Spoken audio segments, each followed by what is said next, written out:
मुझे नहीं पता था कि ये जो आधे घंटे की देरी है, और ये देरी मेरी नहीं है, सबसे पहले तो माफी मांग लूं। सड़कों का जो हाल है कि वाहन सड़कते नहीं है, एक एक इंच करके सड़क रहे हैं। तो मैं 5 बजे घर से निकली कि 6 बजे तक कार्यक्रम शुरू होगा, और कई बार हमारे साहित्यिक कार्यक्रम इतने लेट लतीफ होते हैं कि समय पर पहुंचने के बाद पता चलता है घंटे भर बाद शुरू हो रहा है। यहाँ आके खुशी भी हुई और थोड़ा सा दुख भी हुआ कि सारे लोग मैंने सुना बोल चुके हैं, मैं किसी को सुन नहीं पाई। लेकिन इतना तो अच्छा लगेगा कि कवित्री जो कि आज के इस समारोह के केंद्र में है, उन्हें मैंने बोलते हुए सुना, उनकी रचना प्रक्रिया को थोड़ा बहुत समझ पाई मैं, जो उनकी कविताओं से समझा था, थोड़ा उनकी बातों से समझी। यहाँ मौजूद जितने हमारे साथी वक्ता हैं उन सभी से माफी, तो उनमें से मैं किसी को नहीं सुन पाई, और उन सभी को मेरा अभिवादन, श्रोताओं को अभिवादन। रजनी जी को बधाई। बधाई इसलिए नहीं कि सिर्फ कविता संग्रह आया है, बधाई इसलिए कि एक स्त्री जब रचना करती है, इन दिनों लगातार स्त्री भाषा को लेकर के बात होती है। अभी पिछले दिनों में एक कार्यक्रम में, एक सेमिनार में थी, जहां पर स्त्री विमर्श के बीच में या स्त्री विमर्श के इतिहास में स्त्री भाषा अगर कोई निखर करके सामने आ रही है तो वो कैसी भाषा, इस पर बात हो रही है लगातार। या फिर उस भाषा को रचने के पीछे क्या स्त्रियों का कोई योगदान है या नहीं है, या स्त्रियां वही भाषा इस्तेमाल कर रही हैं जो पितृसत्ता ने उन्हें सिखाई है, या वर्षों के अभ्यास से अपने स्कूल, कॉलेज, विश्वविद्यालयों से उन्होंने इस भाषा को अर्जित किया है। तो इन तमाम बहसों के बीच में जब एक कवित्री अपने कविता संग्रह के साथ आती है, और सबसे पहले मुझे उस कविता संग्रह का शीर्षक सुखद आश्चर्य में डालता है, उजालों के बदलते रंग। मतलब हम कभी सोचे तो उजाला होता है, क्या उजाले का भी कोई रंग होता है? लेकिन उजाले का रंग तो होता है। ये कवित्री की पारखी नजर का कमाल है कि उन्होंने उजाले के अलग अलग शेड्स को पहचाना ही नहीं है, उसे अपनी कविताओं में उतारने की कोशिश भी की। इस संग्रह में कुल 75 कविताएं हैं। किताब मुझे छपी हुई मिली नहीं थी, लेकिन पीडीएफ मिल गया था, और उस पीडीएफ से मैंने कोशिश की, थोड़ा मुश्किल होता है लेकिन मैंने पढ़ने की कोशिश की 2-3 बार। मैं उन तमाम कविताओं से गुजरी, आज भी दोपहर को मैं उन्हें देख रही थी। तो अगर हम ये कहें कि अगर ये बयान दें या फिर ऐसी बात करें कि बड़ा सारी कविताएं बेहद उत्कृष्ट हैं, तो मैं कहूंगी कि नहीं, ऐसा तो मुश्किल होता है थोड़ा। पहली बार जब कोई बच्चा चलना सीखता है, कहीं उसमें थोड़ी सी लड़खड़ाहट होती है, कहीं वो गिर भी जाता है। तो इनकी कविताओं से गुजरते हुए जो मैंने महसूस किया, अनुभूतियां हैं। हम सभी अनुभूत करते हैं, हम सभी अपने आसपास की चीजों को देखते हैं। जैसे उजाले का जो रंग है, अभी हम इस सभा कक्ष में एक उजाले को महसूस कर रहे हैं, जहां हम लिखे हुए शब्द को पढ़ पाएंगे, एक दूसरे के चेहरे को पढ़ पाएंगे। लेकिन एक उजाला हमारे इस सभा कक्ष के बाहर भी है, जहां थोड़ा सा उसका रंग मध्यम पड़ गया है। कहीं उसमें थोड़ी धूसरता मिली होती है, कहीं उसमें थोड़ी कालिमा मिली होती है, कहीं सूरज की उजास होती है। तो कवित्री ने उस उजाले के बदलते तमाम शेड्स को सहजता के साथ, मैं उत्कृष्टता के स्थान समानांतर एक शब्द का इस्तेमाल करूंगी कि सहजता के साथ उन्होंने अपनी कविताओं में उतारने की भरपूर कोशिश की है। और कहीं कहीं अगर जो लड़खड़ाहट है तो उसे हम आने वाले भविष्य का संकेत मान सकते हैं, कि जैसे एक बच्चा अपने शुरुआती दौर की लड़खड़ाहट को संभाल करके सधे कदमों से चलना शुरू कर देता है। और सबसे अधिक मुझे जो प्रभावशाली लगी, मैंने कुछ कविताएं कोट की हैं, मुझे संचालक महोदय ने बताया नहीं कि कितना समय बोलना है। वैसे हम लोगों को आधा घंटा भर बोलने की आदत होती है, लेकिन कहेंगे तो मैं 10 मिनट में बात समेट दूंगी। तो सबसे पहले जो भूमिका है, जो भूमिका औरों ने उनकी अनुशंसा में लिखी है, मैं उसकी बात नहीं करूंगी। मैं कवित्री की लिखी गई भूमिका की बात करूंगी, और उसमें जो साफगोई है, जो सारल्य है, कि किस तरह कविता जन्म लेती है। हम सब रास्ते पर निकलते हैं, तमाम चीजों को देखते हैं, सोचते हैं, और हम में से कई सारे लोग कवि हैं, लेकिन हमारा देखा गया हर अनुभव कविता में ढल करके नहीं आता है। कई बार वो हमारे अंतर्मन में दब कर रह जाता है, और धीरे धीरे हमारी अनुभवों के ताप से सीखता हुआ, कभी मौका मिलता है तो 2-4 पंक्तियां हम अपनी कॉपी पे, अपनी डायरी पे, और अभी तो फोन का जो नोट पैड है उस पे लिख लेते हैं और वर्षों वर्षों उन 2 पंक्तियों को लेकर के घूमते रहते हैं और उसके बाद कभी वर्षों 2 वर्षों बाद सिज कर पक कर वो कविता तैयार हो जाती है। तो कवित्री की कविताओं से गुजरते हुए मैंने जो देखा कि कहीं अनुभूति तो है, लेकिन जो सघनता होनी चाहिए, बहुत अधिक सघनता नहीं है। उन्होंने चीजों को जैसा देखा, मैं उसे सहजता कहूंगी, मैं उसे सरलता कहूंगी, कि जो जैसा देखा उसे उन्होंने वर्णित किया। और स्त्री की एक पारखी नजर भले न हो, लेकिन स्त्री का एक भोगा हुआ सच जरूर उनकी रचनाओं में से बार बार झांकता हुआ दिखाई देता है। रजनी जी बैठी हुई है जैसे जिंदगी को लेकर के, इनके शीर्षक पढ़े, जिंदगी बार बार आती है। हम सभी जीवन जीते हैं, जिंदगी को जीने की कोशिश करते हैं, कुछ उसे साध लेते हैं, कुछ कहीं लड़खड़ा जाते हैं। तो जिंदगी के कई शेड्स हैं, जैसे उजाले की कई रंग उनकी रचनाओं में है, कविताओं में है। तो कुल 75 कविताओं में मुझे लगता है 3-4 कविताओं में जिंदगी आती है, कहीं खामोशी आती है, कहीं तन्हाई आती है, कहीं लम्हा, एक क्षण किस तरह से हमारे लिए महत्वपूर्ण हो जाता है, वो लम्हा जो रुक गया है।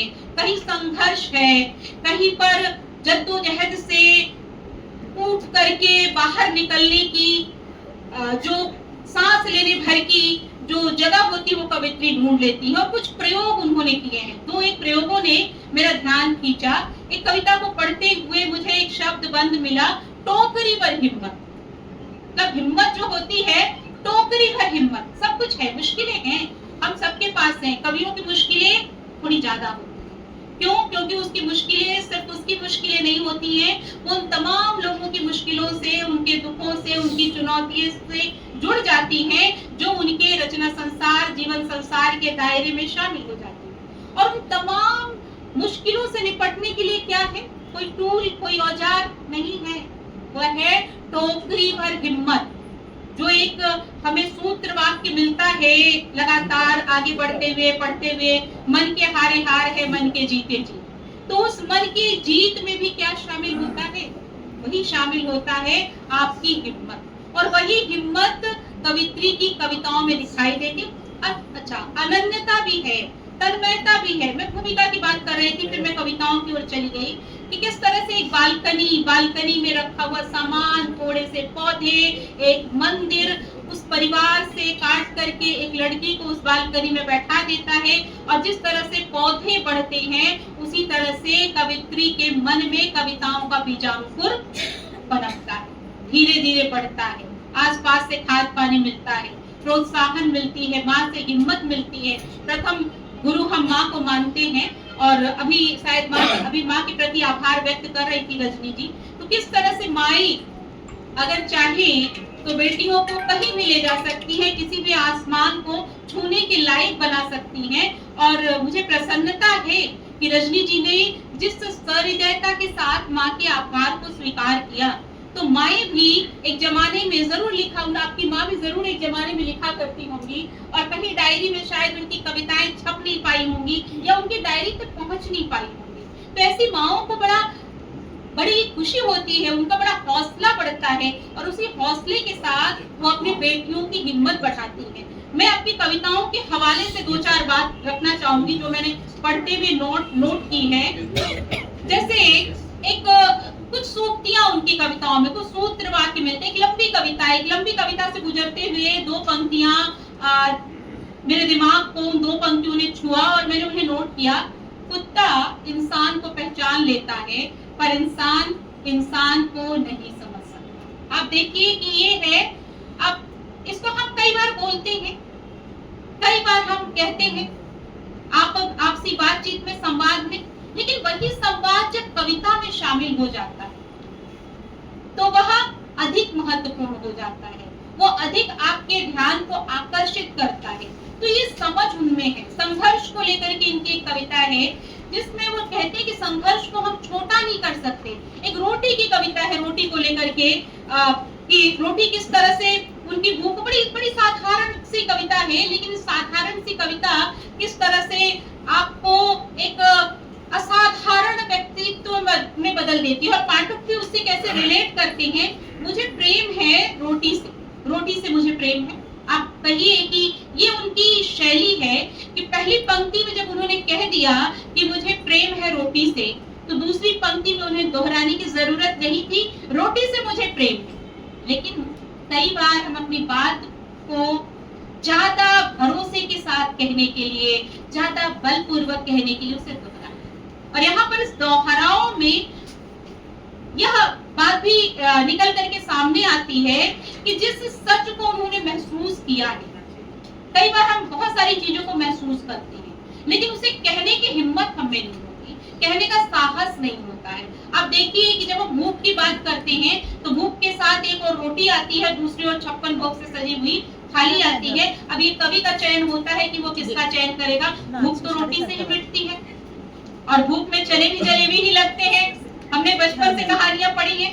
तो ये रोटी को पकड़ना, और वहीं पर वो बांग्ला के कवि सुकांत हैं जिन्हें भूख में चांद का मुख चादर मुख जनो झोलसानो रोटी, तो इस रोटी को देखने का नजरिया है। जैसे चांद को देखने का उनका नजरिया था कि जब व्यक्ति भूखा होता है तो उसे डोसा इडली बर्गर नहीं याद आता, उसे रोटी याद आती है, और वही रोटी उनकी कविता में आकर के उस रोटी के महत्व को प्रतिपादित करती है।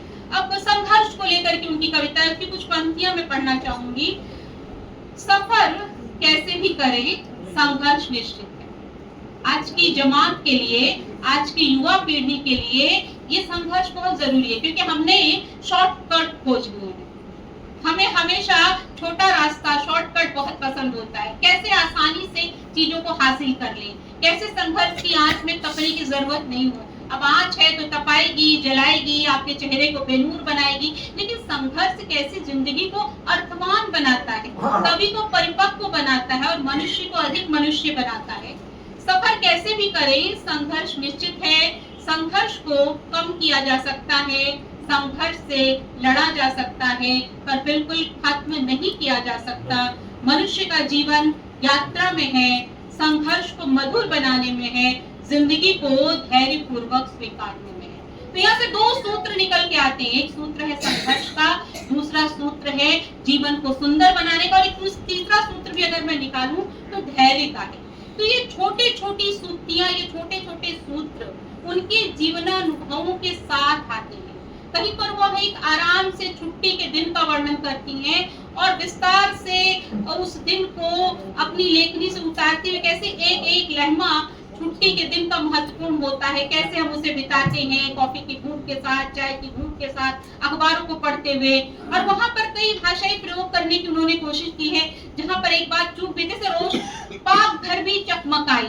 तो कविता मुक्त छंद की कविता है, छंद पे हमारे लिए थोड़ी सी सहूलियत हो जाती है, और कुछ लोगों के लिए मुश्किलें भी हैं।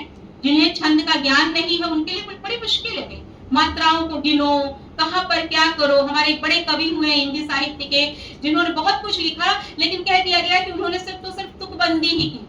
नाम मैं नहीं लूंगी, आप लोग सारे विज्ञ लोग हैं, अनुमान लगा लेंगे।